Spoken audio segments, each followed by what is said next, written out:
Hey everyone, welcome to the Matt Report. I'm your host, Matt, and I interview folks who make a living using WordPress, marketers, designers, developers, anyone running a business that touches WordPress and it helps them make a living. I'd like to talk to them to get their point of view.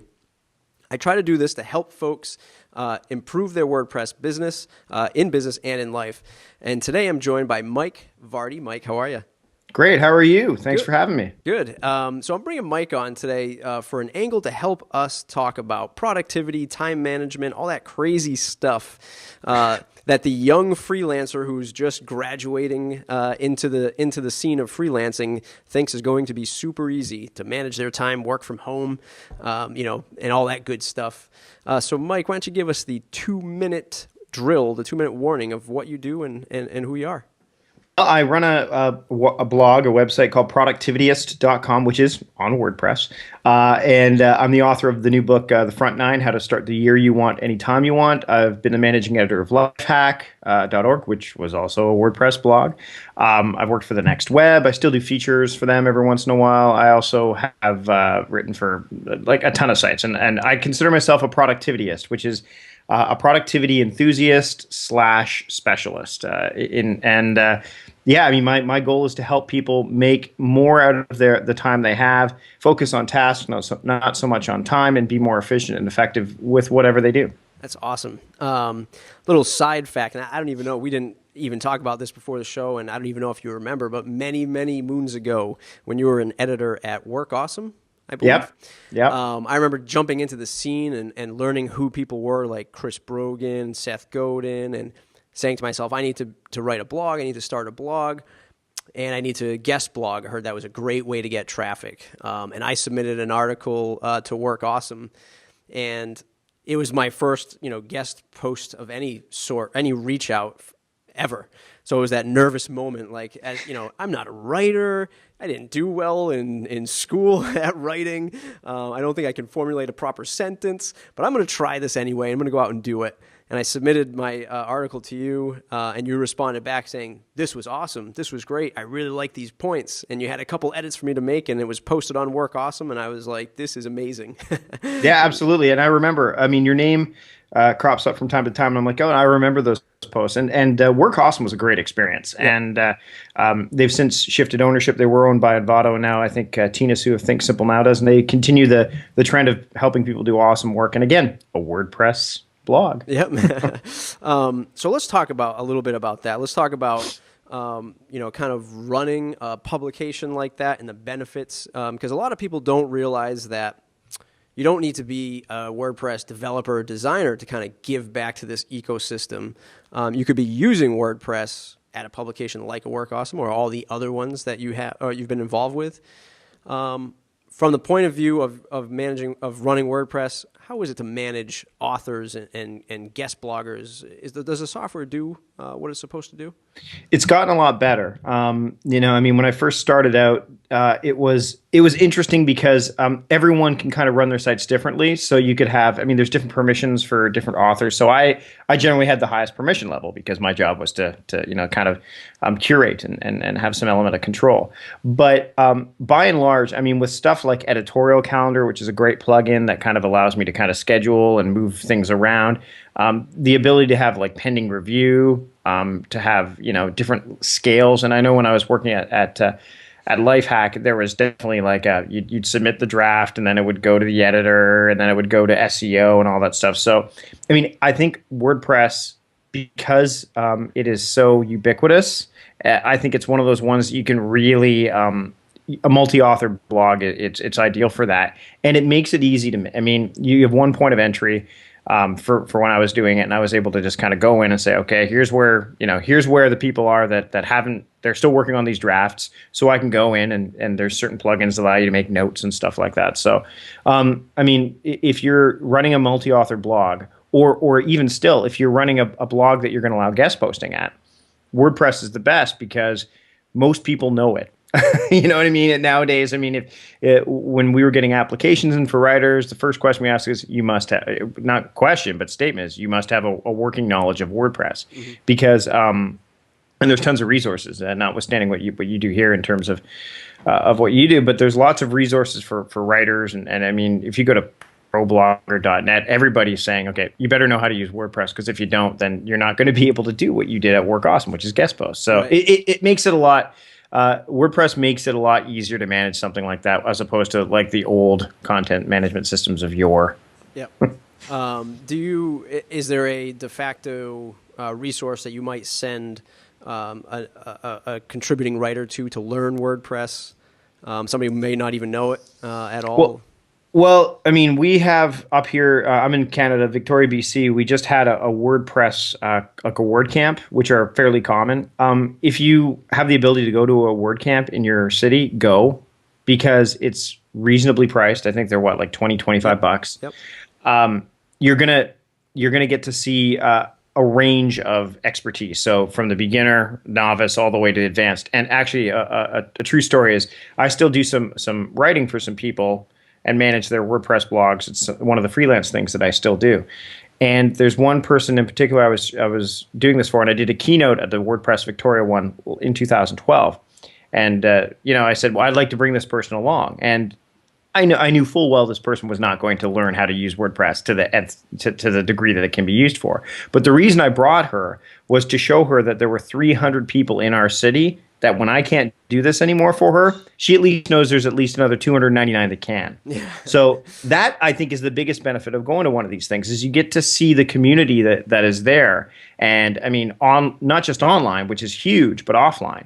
And you can say, okay, well, if I need help, I can go to, Bob Smith down the road or Jane Doe down the road and say, hey, look, I need some help with, what plugins should I use, or how can I craft a better post or make things easier for the guy who, because there's nothing worse than when someone submits a post to an editor of a WordPress blog and it's written in Word, because you have to, because that just breaks it. Yeah. So, so I mean, those things, and you can learn a lot of those. And I would say WordCamp for the offline experience. Online, John Moore does his guest blogging course, which I think is a great one. I know I've done an interview with him when I was working for Lifehack, telling people, what they should and shouldn't do. And I mean, ProBlogger's got some great resources, but I mean, if you Google, how do I write in WordPress, or how can I get guest posts, you're going to find a ton of that stuff. But offline, sometimes the best magic happens in those offline situations. Yeah, I preach that all the time, especially WordCamps.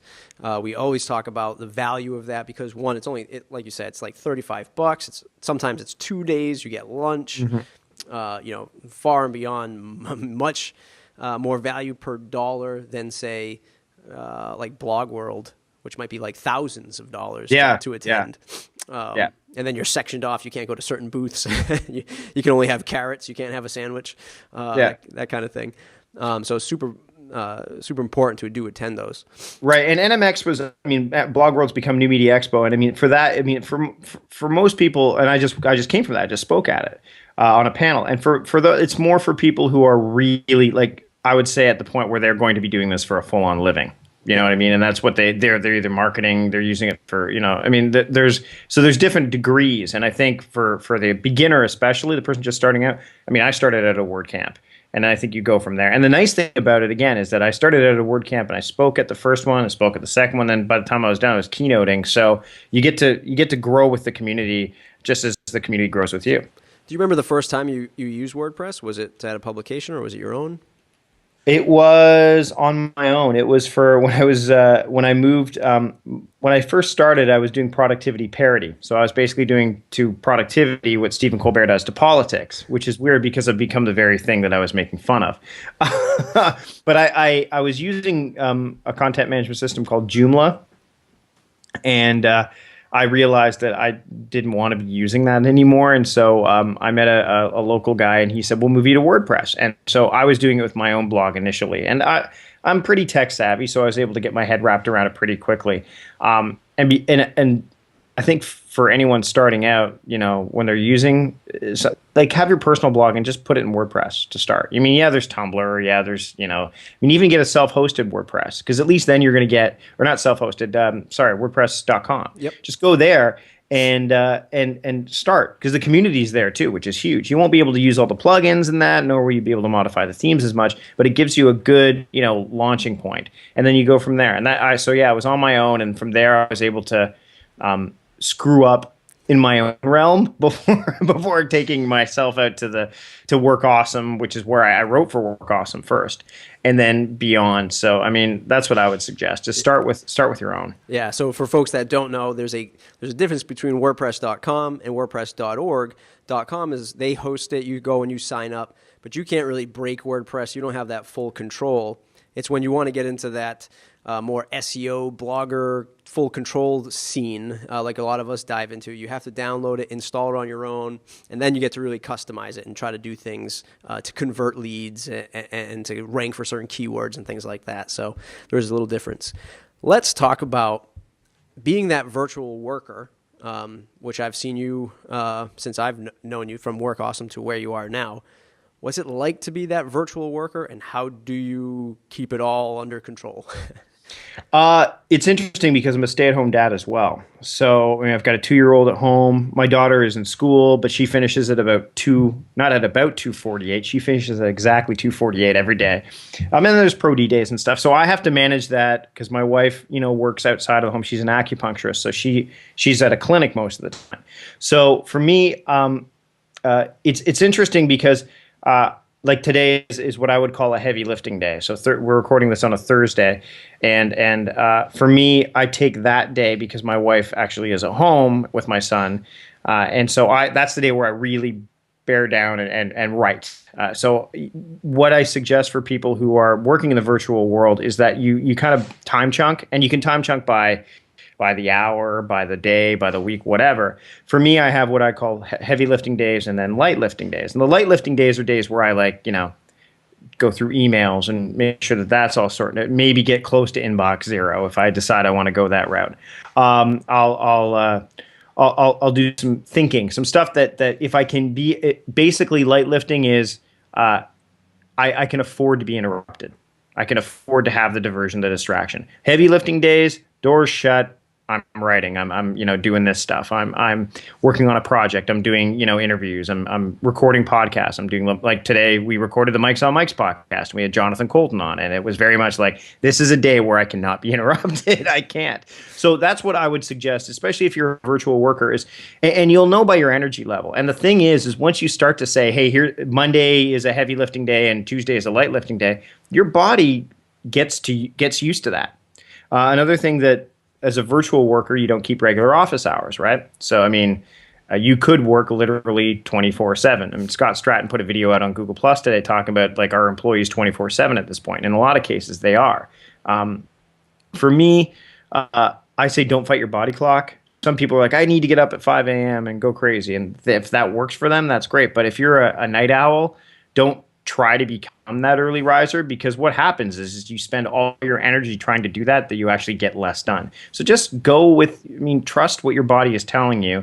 Set up those heavy lifting days and light lifting days, and then on those days that are light lifting, get the piddly things done, and the stuff that will slowly help your business or may not really help it all that much, but at least it's off your plate and cleared out of your mind. The heavy lifting days are important to me. Yeah, and you said something that really clicked with me, and it's as simple as the heavy days and the light days. And I think it's super important because anybody who might be familiar with the getting things done method, the one thing was like pick that one action item from that big objective or goal, right? So if it's like, hey, I have to refinance my house, then you start thinking, oh my God, I got to go get my bank statements. I have to get my, all my information all in order, and you start thinking of all this stuff, and then you don't go and do it. But I like that. I like looking at the calendar and saying, these are my days they're going to be heavy. These are my days that are going to be light. Then you can probably go in and then get even more drilled down and do hourly blocking and stuff like that. I tried hourly blocking and I couldn't do it. See, I'm more about focusing on task than time as well, right? Which is why I don't generally block out time by hour. The day is what I look at. So if I know it's a heavy lifting day, like you talked about refinancing your house, for example. So on a heavy lifting day where I need to go and run errands, that's an errand day, because I know try taking a 2-year-old out with you on these errands. I mean, you're adding like 10 minutes to at best to every single thing you're doing. So, I mean, that would be a day where I would go to the bank, go gather up all that stuff, do the stuff that's going to take the most time. And then on the light lifting day, I'll take that project and go, oh, okay, well, I need to build my Excel spreadsheet. I can do that and be interrupted because everything's going to kind of go, and some people can't. But for me, I can, start a spreadsheet. And if my son has something that he needs to be done or he's napping or whatever, I can get that done and then go from there. So I think that hours get really tight because when you think about it, task is one thing. Tasks are multiples. But when you don't hear time and times. Time is a big amorphous, as David Allen would say, amorphous blob, right? And so people get caught up in time. They tend not to do the stuff. They get focused on, I only have this much time to do this, as opposed to thinking, I have to do this in this allotted, you know what I mean? So I think that that's really important, is to focus on the task rather than the time, and you'll find you'll get the more important things done in the process. Yeah, a lot of the developers I talk to will, 9:15 to 1:27, I am just coding, and then from 1:27 to whatever, I'm checking emails, and it gets really granular. And I think you have to just, the other advice you gave was doing what feels right to you. And that's another great way of putting it, listening to your body. When do you have that energy level? When do you have, the willingness to do it? Because I know, especially when it gets nicer out, I'm kind of sick right now, but halfway through the day, if you're super busy and all of a sudden you hit that kind of burnout mark around 2 o'clock and you're like, I just need a break, I'll go for a run, kind of re-energize myself mentally, and then kick back into gear. And, I might be working to 8, 9 o'clock at night.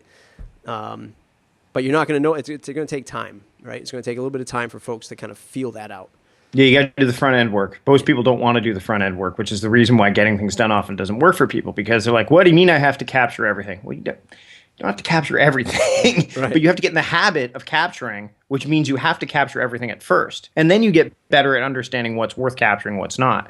Whereas, so people get really freaked out. They're like, wait a minute, this seems like a lot of work.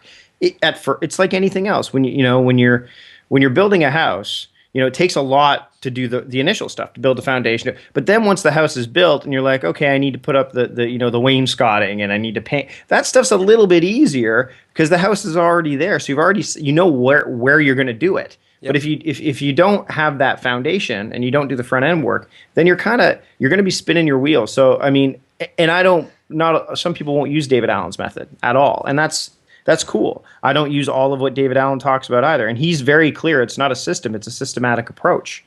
Most people, they figure they have to go by the book on it. Whatever, for me, I'm more about mindful productivity and thoughtful stuff, because we can't do everything. Mm-hmm. And we get a lot of information thrown our way all the time, especially the virtual worker, because you're online all the time. So you're getting a lot of stuff thrown at you. So for me, I think that the big thing is if you focus on that task stuff and you're listening to what your body is telling you, and you're not trying to tweak the hours of the day that you're getting up and all that, then you're going to be more mindful about it. You're going to get, and I think that then you get the right stuff done. Yeah. Were you always into this, into the productivityist of life, or is it only when you hit the road as a virtual worker? Actually, it was before I hit the road as a virtual worker. What happened was I was working for Costco, and I was a manager. And then I was also, fortunately, my roommate said, you got to go to these improv classes. So I went, and boom, I was back into it, because I did that all through high school, back into the comedy. So I was managing a comedy troupe, and we had gone down to perform at San Francisco Sketch Fest and DC Comedy Fest. So we were experiencing some success, but there was a limit, right? Like you hit a ceiling where it's very much, along the lines of, well, here's my day job, and then here's this other thing I'm really passionate about, and they're kind of butting heads. And I didn't have a real system in place to manage that. I was using a day timer at work, but I wasn't really using it for this other stuff. So that's when I got into productivity. But what happened was I just started studying different productivity systems. So I fell victim to what they call productivity porn, right?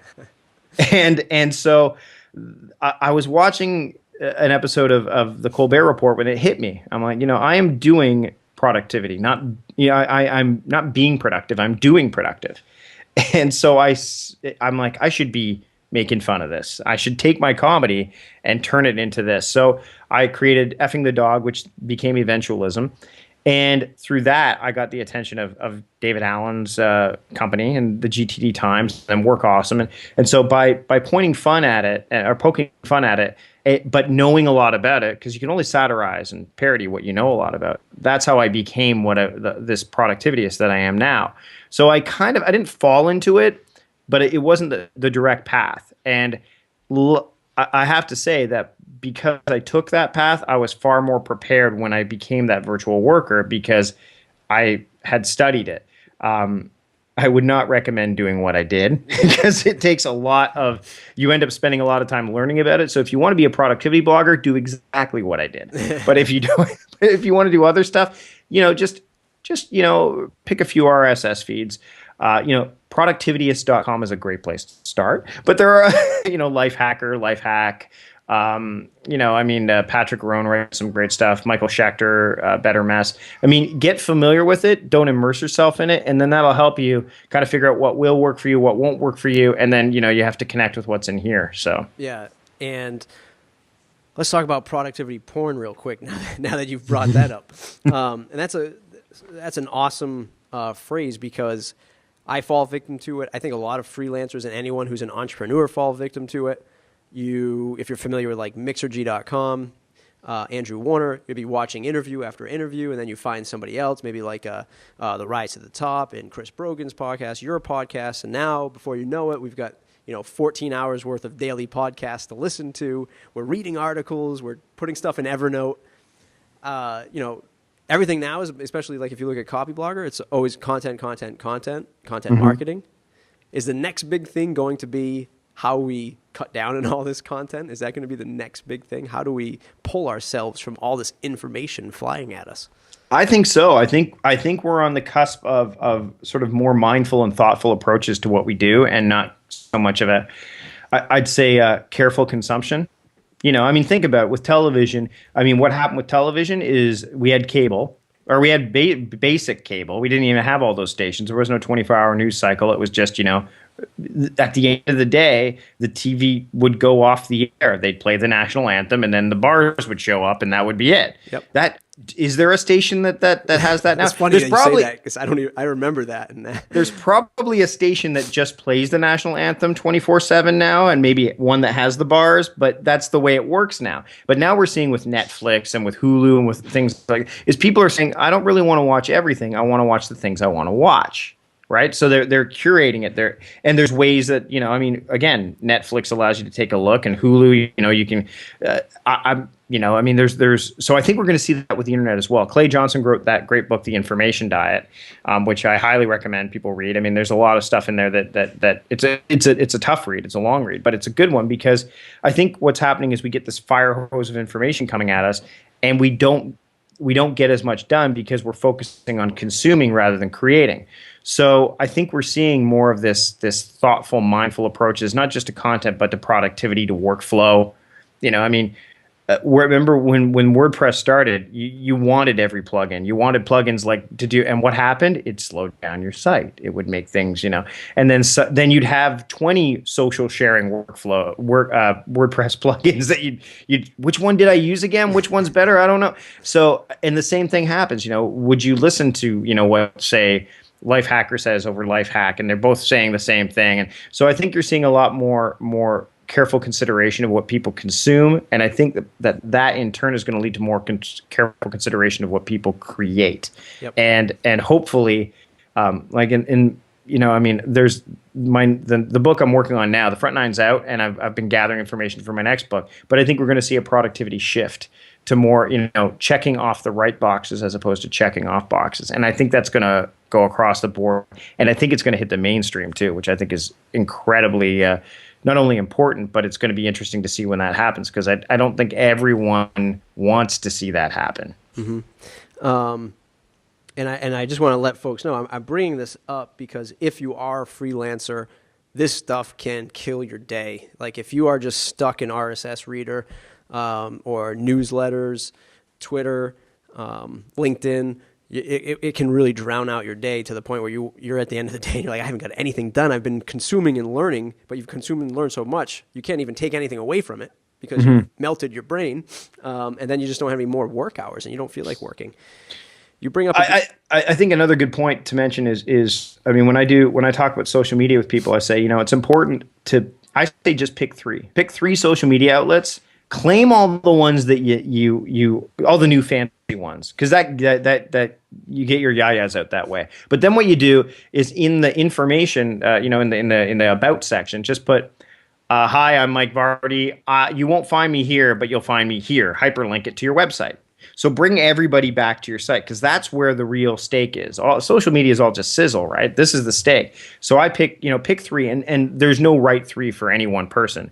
I don't do video all that much, so YouTube might not be the one for me, but definitely Twitter. I use Google Plus a bit more increasingly. I still use Facebook, but less and less. App.net. So it depends on which ones work for you, but pick three, focus on those three. And that'll also allow you not to suck as many hours out of your day. But then you're also, by setting up those other profiles, you're saying, okay, I don't need to worry about, LinkedIn, because people will come to my site, and I don't need to worry about Plurk because I bought that, or, so on and so forth. So I think that's crucial. And again, front end work. That's the front end work. Yep. I'm totally with you on the pick the three social sites. I try to stand by the same ones: Google Plus, Twitter, and now YouTube. Before it was a little bit more of LinkedIn. I want to go back to something else, but before I do, speaking of the information diet, and only picking three and honing down, is there a danger to picking too little? Like Chris Brogan did a thing where it was pick 3 books for the entire year. And now he's actually come back and said, you know what? Forget this. I can't just focus on 3 books for the entire year. It's impossible. I need to be consuming a little bit more than that. What's too little? What's too much? I guess if that can be answered. I think that, well, when it comes to books, I would almost say read more books and less blogs. Do you know what I mean? Because I think the books have the similar theme throughout. And I mean, the nice thing about it is that you're in control of the flow of information, right?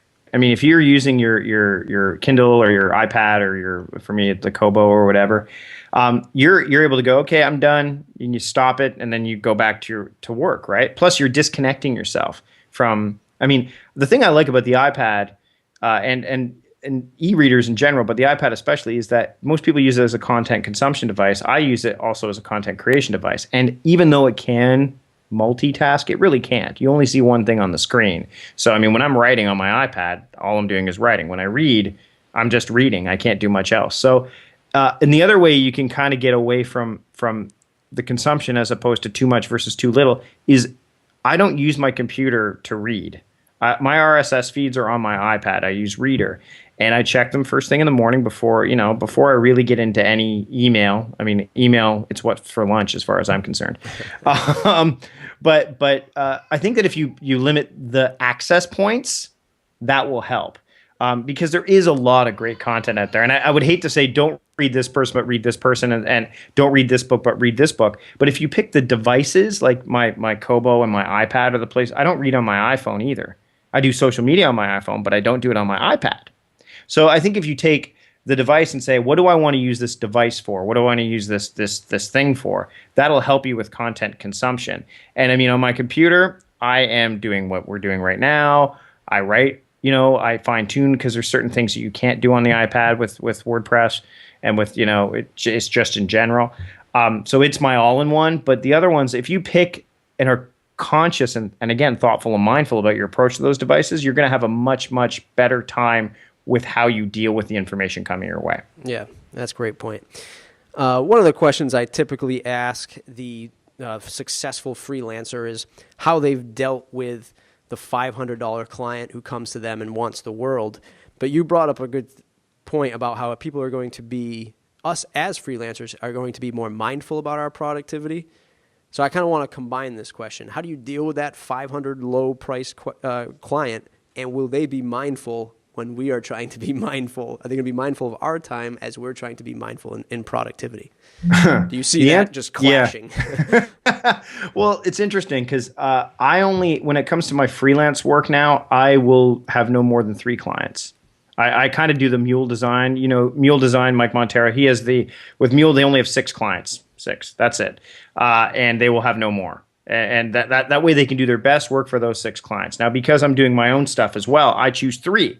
And I'm at 2 right now, and I'm probably going to stick with those 2 as long as possible. But that allows me to kind of give myself the freedom of 2 things. One, I mean, retainers is often what happens for me. So I don't get paid a lot for some of the work I do, but I also say, okay, well, I'm only going to do this many hours worth of work, and this is what you get. And some of them get the hometown discount, some don't.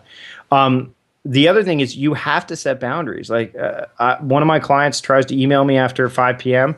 They're going to get that message. I only answer my email 2 to 3 times per day. If it's important, and I use a Wayfind for this, fill out this form. And if they fill out the form and it's not too late, then I will get back to them. But we have to start treating email and that kind of stuff as the office phone. I mean, you're not going to call your lawyer at 7 p.m. at night and expect them to jump without paying a hefty fee. Right. And you're also not, you're right. And you're also, I mean, the other thing is, I mean, when someone emails you and says, why didn't you get back to me right away? I'm like, well, do you stand at your mailbox and wait for the mailman to come and open the door every 5 minutes? And, no, when the mail comes, so you deal with it then. And for me, I've decided that email is going to happen. First thing I do in the morning is I read my RSS feed to get some ideas, possibly. You get the mind going. Then I do my most important thing for me for the day, because when you go into email, and I mean, this goes for if you're a freelancer and have clients or not, you are letting that person, that first email or those emails direct your day. You're not directing your day anymore unless you send email to yourself. Then have at her. Some kind of Back to the Future meta thing. Exactly. So for me, that's what I do. And I think that if you do that and you start to set, and you're very clear about it, we have to train people because it's new technology, and clients are no different. And the ones that want to pay less are, there's been clients that said, I want to only pay you $20 per post. I'm like, sorry, I'm 50 per post. Well, we can't afford that. Okay. And that's fine. There's someone out there that will do it. They're going to get the quality of work that they're going to get for $20. Whereas for me, you're going to get not just the quality of my work, but you're going to get the reputation that goes along with my work, right? And for some people, that's going to be, worth even more. So I think that you have to look at it that way. And there is a lot of competition for freelance work, whether it's writing, whether it's design, development, whatever.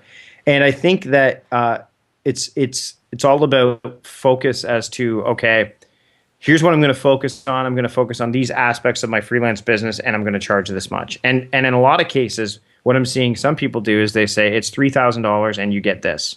And you get like a whole tiered package. So they're doing package deals as opposed to you're going to pay me X amount per hour. So it used to be you pay per hour, then you pay per project. Now it's like, here's the package.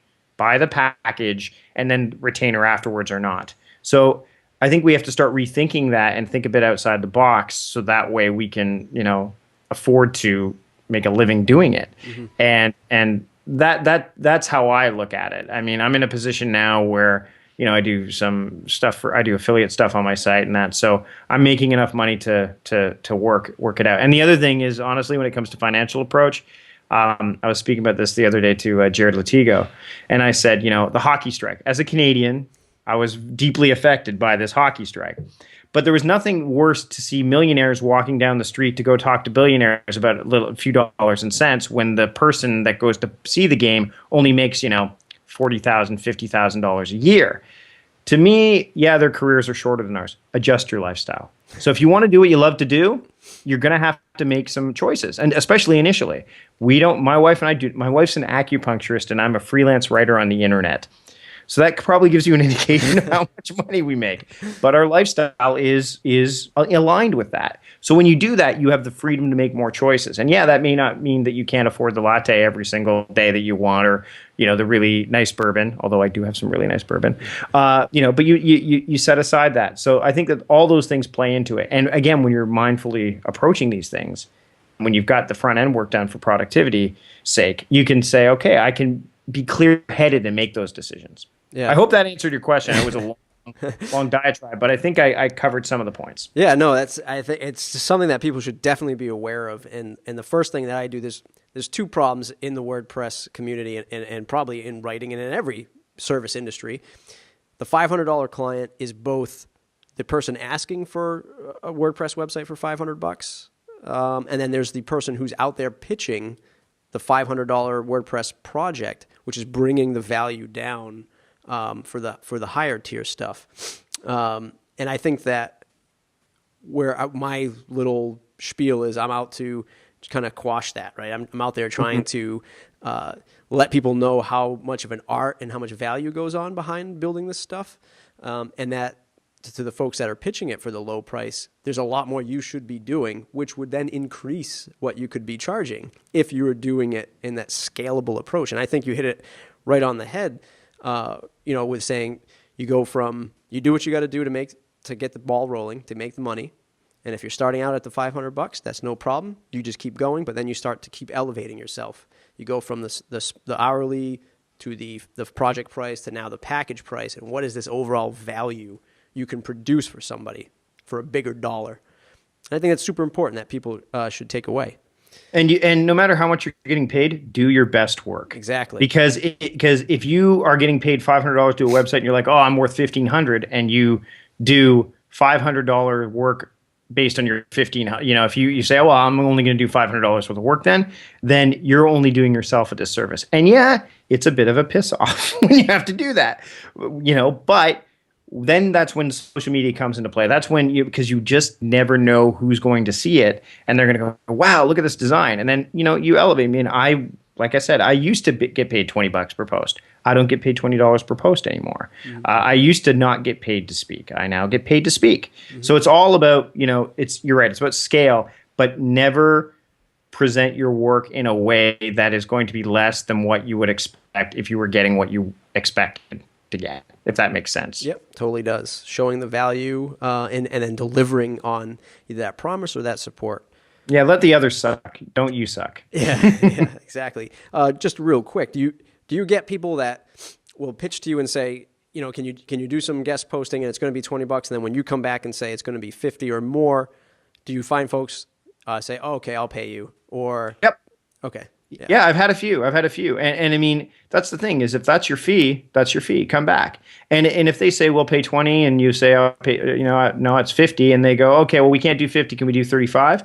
Then look at the site. And I've had people come up to me and say, I'd like you to write for my site. And before I even come back with a price, I look at the site. And if the site isn't something I want to be aligned with, and it has happened, then I'll say thank you, but I respectfully decline. So I don't even bring dollars into it. But yeah, no, I come back now with the price. And in some cases, like I'm writing for a local publication in print, and they don't pay. And they said, but it will help. They'll often come back with, but we'll raise your profile and all this stuff. So my next question is can I repurpose content that I've used online already? They're like, oh yeah, absolutely. I'm like, okay, great. So I'm doing no additional work. I'm getting additional exposure, and it's now in print, which still has, a bit of a cachet, not a bit of a lot of a cachet attached to it.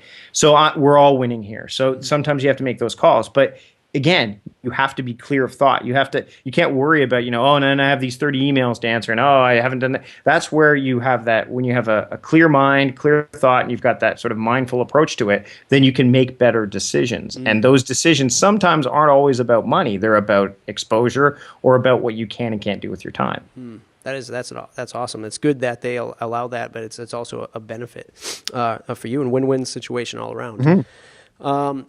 Kind of wrapping up this whole business adventure, if you could go back in time 1 year, 5 years, 10 years, is there something you think you would do different to set yourself up for success today? I would get better at saying no. Mm-hmm. The temptation, I've gotten better in recent years, but initially when you start, you want to say yes to everything. And that will affect not only the quality of the work you do, but it will affect your ability to get the work done in a timely manner. Because as much as you focus on task, and time is finite to a point, because I've dropped the ball a few times. We all do. And the internet, as big as it is very, there's connectivity. It's the web after all. So I would have said no a bit more often.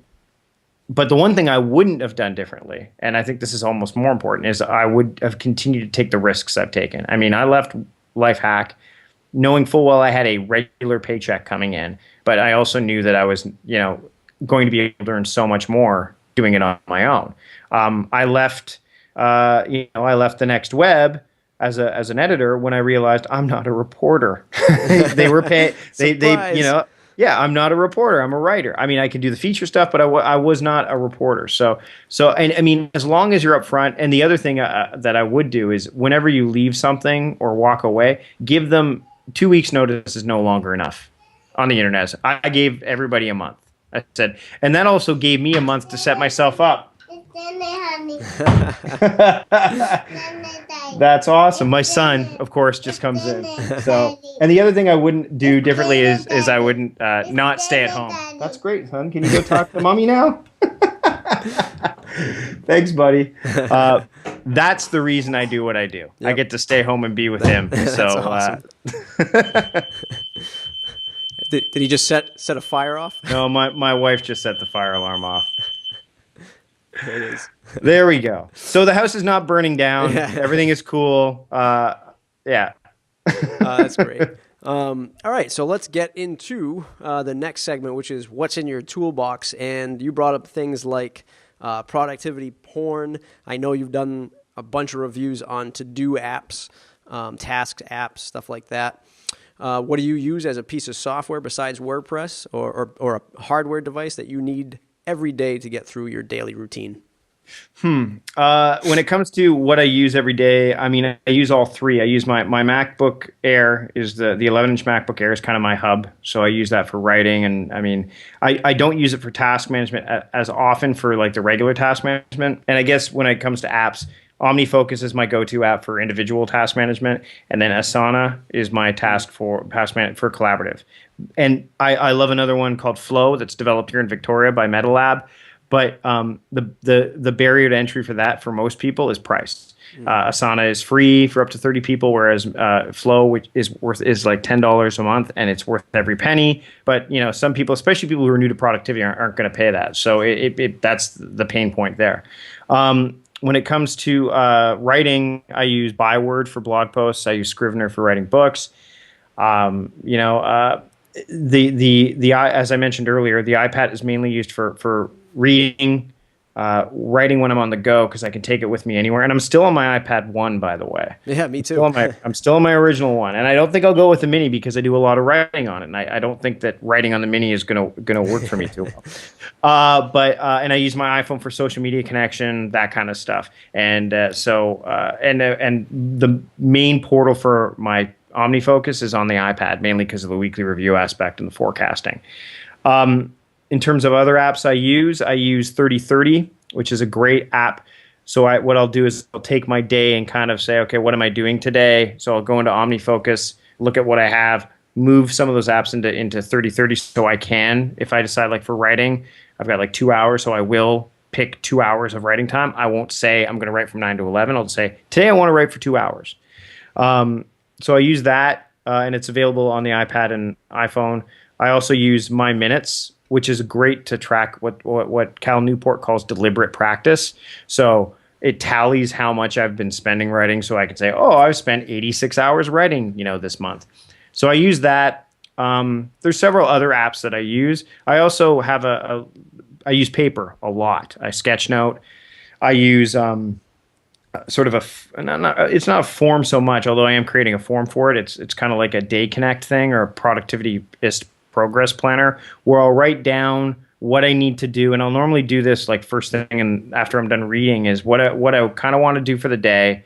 Then I'll say it asks me, this is a light lifting day, a heavy lifting day. What's your energy level like? Why do you want to do the things you want to do? So it's more of the why to than the how to. And then I'm like, oh, well, these other things, no. So I'll pick the 5 that I want to do that are aligned with the why, and then I'll track those, and then I'll bring them back into OmniFocus. Everything always comes back into OmniFocus at the end of the day, though. Nice. It's quite a system. And believe me, it takes me... The thing is, it sounds busy, and it is busy for anyone that's just jumping into it, but because I've gotten so used to the workflow, I mean, some people just be paper, pen, done. And that's cool. Some people just be like OmniFocus in, OmniFocus out, done. I like to have this workflow work for me because each of those apps achieves a different aspect of my workflow that the other just doesn't do. And I'm all about one task. If one app can do one thing really well, I use it. So nice. Let's jump into the lightning round where I'm going to ask you a series of quick questions. You'll have a series of quick answers. The one WordPress plugin you cannot live without. Who? Probably WordTwit. I use WordTwit Pro. I just like the tweets going out automatically, and the hashtags can be put right in, and I can either make it manual or automatic or scheduled to come out later. So WordTwit Pro by Brave New Code is the one that for me is the big one. Nice. A favorite WordPress or business book? Huh. Getting Things Done would be the easy one to say by David Allen. I like Social Nation by Barry Liebert. Because he talks about social media more of in a holistic way, I think, a more human way, as opposed to the whole like, here's how you tweet and stuff like that. So I think that one's a good one to read. That would be one of the ones that sticks out in my mind. Great. A quote you live or run your business by? Stop doing productive, start being productive. Nice. The best business or career advice you've ever received? Quit My Job by Jonathan Colton in an email, and then don't tell your wife I told you to quit your job. That would be one. That'd be the big one for me, because honestly, if I didn't leave, I would still be. I mean, we wouldn't be having this conversation, and that kind of that risk that I took it was huge. So my son's named after the guy, for crying out loud. So wow, nice. The longest a client project has ever taken? There's one that's still ongoing, and it's been about 2 years, but it's an ongoing project. I would say, and again, I work in retainer a lot, so that would be. I mean, we're working on a film right now, so that would be the longest one. It's been 3 years in the making right now, so that'd be a big one. That is the and I'm covering all aspects of it, so I'm doing the website, doing the whole thing. Yeah. Yeah, that takes the new crown. If you had to switch to another content management system, what would it be? Squarespace. I actually use Squarespace for MikeVardy.com. Okay.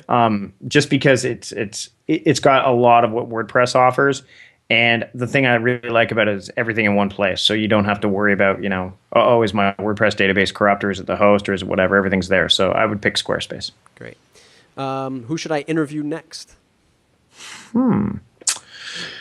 I would interview for this probably. It'd be easy for me to say, I would interview Aaron Mankey, actually. Aaron Mankey of Wet Frog Studios, because he does design work, he does web stuff, I think, and he's a freelancer. He wrote the book Frictionless Freelancing. So I'd say Aaron Mankey. Awesome. What's the one question I didn't ask you that I should have?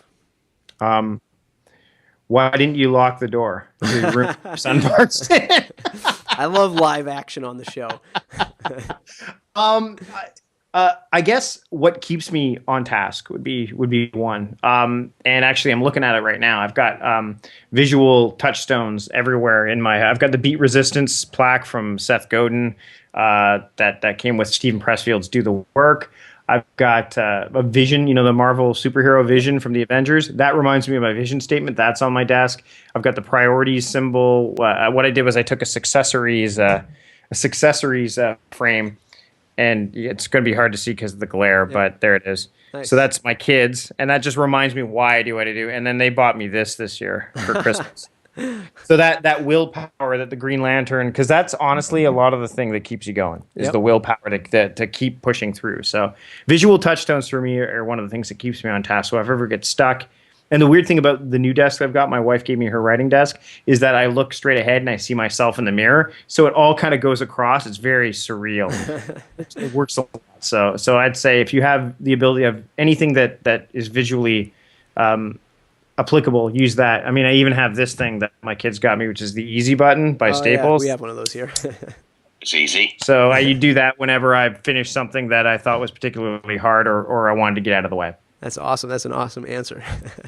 So I want to say thanks for doing this interview. What I want to do is tell folks, if you found this interview interesting, if you found it useful, and God, we hope you did, because there's so much juicy details in there, go to mattreport.com, jump on the mailing list, mattreport.com/subscribe, and you'll be the first to know when I interview somebody awesome like Mike on my show to get it out to you before anyone else. So Mike, plug away. Where can people find you? What are you doing? I know you have a podcast. What else? Thanks. Do you got? Yeah. First off, thanks for having me on. I really appreciate it. You can find my blog is productivityist.com, and from there you can find all my stuff. So Mike's on Mike's is the podcast that I do, and then I've got the new book that's out, The Front Nine: How to Start the Year You Want Anytime You Want, and you can go get that at MikeVardy.com/the front nine, and it's available for Amazon, iBooks, all that stuff. And yeah, that's just if you Google Mike Vardy, you'll find me. Just don't go to the British director because that's not me. That's awesome. All right, Mike. All right, everybody else. Thanks a lot. Thanks for having me. Cheers.